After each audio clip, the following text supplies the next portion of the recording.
Ողջույն սիրելի հետևորդներ, այսօր կպատրաստենք շատ համեղ ուտեստ շամպինյոնը տապակած։ 1 կիլոգրամ շամպինյոնը լվանում ենք, չորացնում և կտրատում։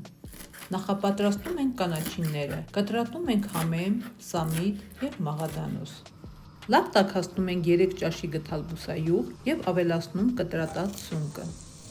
Սունկը տապակում ենք առանց թավայի վրա կափարիչ դնելու, որպեսզի ընթացքում առաջացած հեղուկ մասը գոլորշիանա։ Ընթացքում խառնում ենք, որպեսզի հավասարաչափ տապակվեն։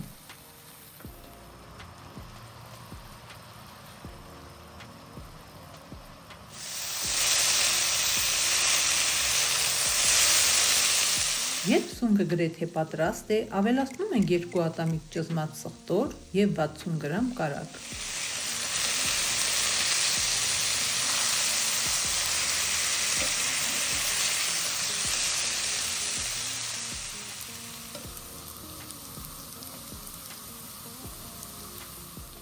Վերջում ավելացնում ենք աղ, աղացած սև պղպեղ և կանաչիները։